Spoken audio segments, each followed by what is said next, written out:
తెలంగాణ రాష్ట్ర సీఎం రేవంత్ రెడ్డి గారు అంటే ముందుగా గుర్తుకొచ్చారంటే మనకి హైడ్రా పేరు మీద ఎన్ని కుటుంబాలని నాశనం చేశాడని గుర్తుకొస్తుంది. హైడ్రా పేరు మీద ఎన్నో చెరువులు ఉలుసుకోవాలని చెప్పేసి ఎన్నో ఇళ్ళు బిల్డింగ్స్ అనేది మధ్యవర్తులు అంటే మిడిల్ క్లాస్ వీళ్ళు కుటుంబాలే నాశనం చేసినది. అలా చెరువులు గుట్లు అన్నీ ఉలుసుకోవాలని చెప్పేసి ఆ పని చేసినాడు. ఇప్పుడు చూస్తేనేమో వన్యప్రాణులకి అన్యాయం చేస్తున్నావు. ఏకాఏకి ఆయన చేస్తుంటే తప్పు అని ఆయనకు కూడా తెలుసు. అందుకే నైట్ అండ్ నైట్ వెహికల్స్ అనేది పంపించారు.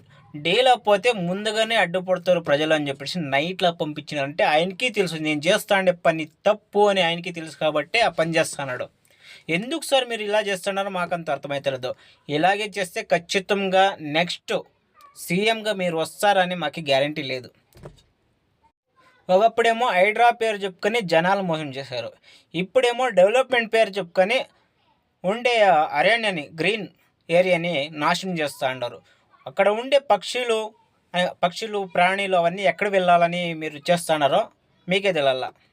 ఆ కేసీఆర్ సారేమో పక్క రాష్ట్రాన్ని అంటే మా రాష్ట్రాన్ని ఆంధ్ర రాష్ట్రాన్ని వెన్నుపోటు పొడిచి హైదరాబాద్ని తెలంగాణ బాగా ఇంప్రూవ్మెంట్ చేసుకున్నారు.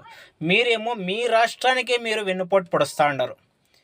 ఇలాగా ఉంటే సామాన్య ప్రజలైన ఒకరిని అడుగుతా ఉన్నాను, కింద కామెంట్ చేయండి. ఈయన ఇలాగే నడుచుకుంటే నెక్స్ట్ ఎలక్షన్ అప్పుడు సీఎంగా గెలుస్తారా గెలవరా అని కింద కామెంట్ చేయండి. ఎస్ అని లేదా నో అని. వీడియో నచ్చితే లైక్ చేయండి, షేర్ చేయండి.